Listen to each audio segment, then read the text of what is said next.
بسم اللہ الرحمن الرحیم۔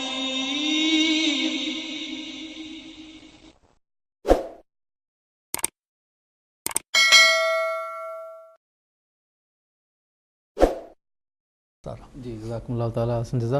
عبدالرشید صاحب کے سوال کا دوسرا حصہ یہ تھا کہ وہ خطبہ الہامیہ کے سٹیٹس اور مقام کے بارے میں پوچھ رہے تھے کہ بات یہ ہے کہ سب سے اہم وہ قرآن مجید ہے۔ خطبہ الہامیہ یہ حضرت مسیح موعود علیہ السلام کو اللہ تعالیٰ نے الہاماً دینے کا ارشاد فرمایا تھا، لیکن ہم اس کو وہ مقام نہیں دیتے جو غیر احمدی یہ کہتے ہیں کہ نعوذ باللہ یہ قرآن مجید کے متوازی ایک کتاب یہ بتاتے ہیں۔ یہ بالکل غلط بات ہے۔ دوسرا یہ ہے کہ تذکرہ حضرت مسیح موعود علیہ السلام کے الہامات کا مجموعہ ہے۔ جو اللہ تعالیٰ نے آپ کو باتیں کہیں وہ اس میں ہیں۔ اس کو بھی ہم وہ مقام نہیں دیتے ہیں جو کہ قرآن مجید کا ہے۔ یہ حضرت مسیح موعود علیہ السلام کے الہامات ہیں۔ اب رہا سوال کہ یہ جو مقارنہ یا موازنہ انجیل وغیرہ سے کرتے ہیں، انجیل ایک بالکل علیحدہ چیز ہے۔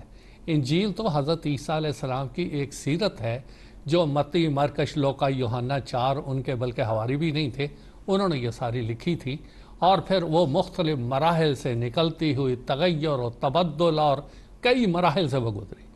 تذکرہ وہ سارے الہامات ہیں جو حضرت مسیح نے خود تصنیف فرمائے، آپ کی کتابوں میں وہ موجود ہیں، اور اس کے بعد اس کو کتابی شکل میں شائع کیا گیا۔ اس کی بہت سی پیشگوئیاں ماضی میں پوری ہوئیں، کچھ اب ہو رہی ہیں، کچھ قیامت تک ہوتی چلی جائیں گی۔